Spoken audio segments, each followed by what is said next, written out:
Capture the baby's face within that. You can move through as a shape of an ear. Little, maybe simple things you can do locally that can help that baby survive.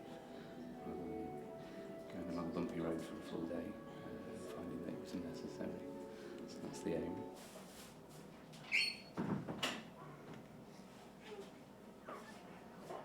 Yeah, as long as it doesn't have a spotlight and call on it. It's very different from having a term baby. Definitely, it's a completely different. My husband said it's a game changer. Because if she was term by now, I'd hopefully be at home and feeding her and sleep deprived and all the normal things that you do as a new parent. But instead, I'm at home with the rest of my family, and she's in here at the moment. So, yeah.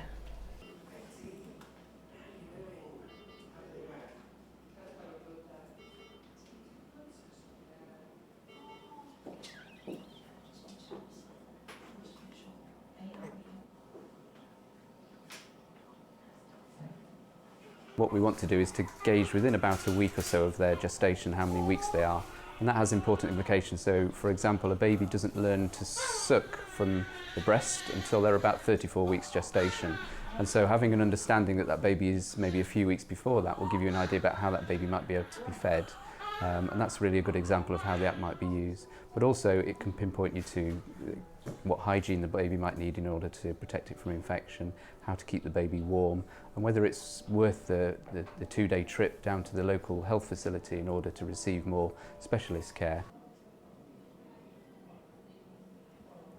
We now know that there are very simple interventions that you can do at birth, so whether a baby needs antibiotics, how you feed the baby, how you keep the baby warm, that can actually mean the difference between the baby surviving and not surviving. So something as simple as what we call kangaroo care, how you look after the baby and keep them warm, can have a big life-saving impact in those countries.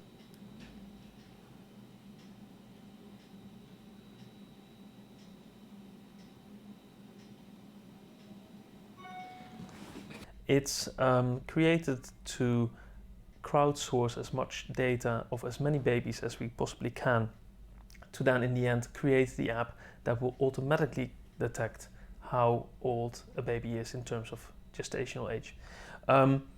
So what it does, it just opens the camera for you and it gives an outline of where the face should be, or the ear should be, or the foot should be. This gives us actually a really good sort of bootstrap to make sure that when we try to detect faces and try to detect the foot, we already have a good idea of where the foot is.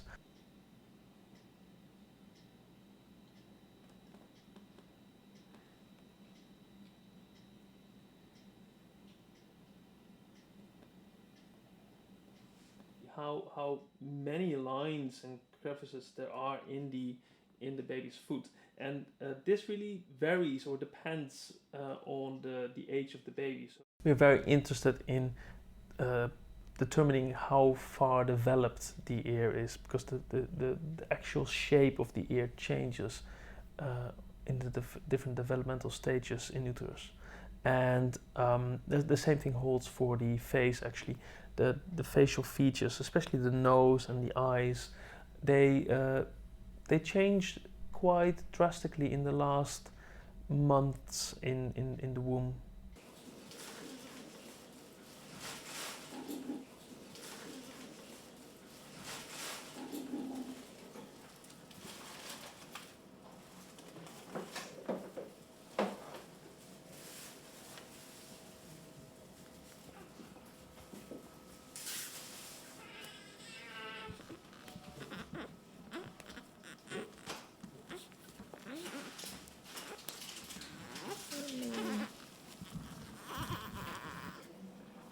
What am I doing, Olivia?